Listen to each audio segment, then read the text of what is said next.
There was a lot of drama on day 2 of the parliament session. On one hand, you had the Union Defence Minister Rajnath Singh addressing the House on the unrest along the line of actual control and telling the House that India remains ready to protect its territorial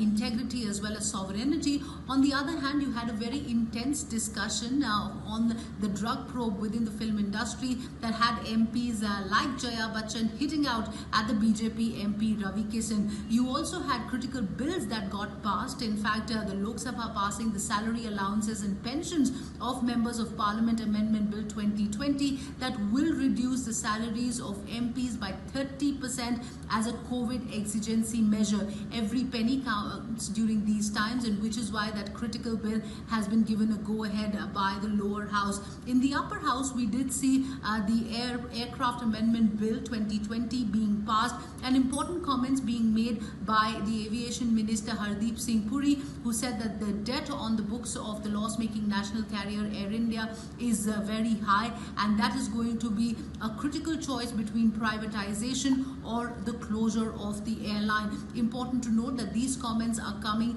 just a day after reports suggested that the government is considering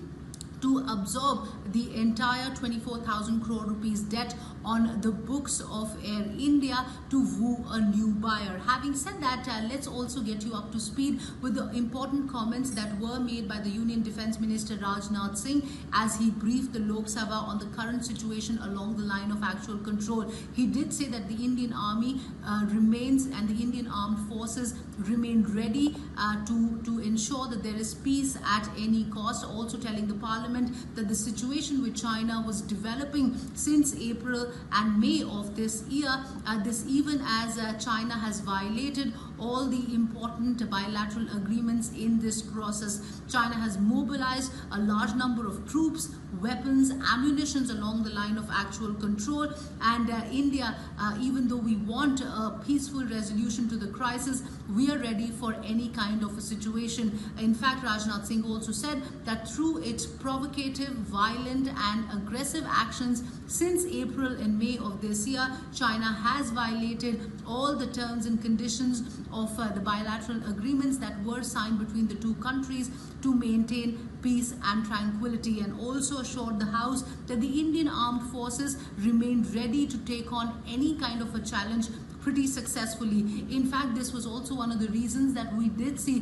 the Congress MPs staging a walkout within the Parliament as well, and also holding a protest in the Parliament premises, given the fact that they were not allowed to speak on the critical issue of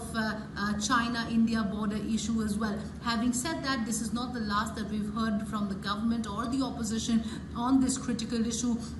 Over the next 16 odd days, you can expect the opposition to not only raise the tensions along the line of actual control following the speech that was made by Rajnath Singh, but you can also expect the opposition to raise other important issues to do with the Indian economy and how India is dealing with COVID-19.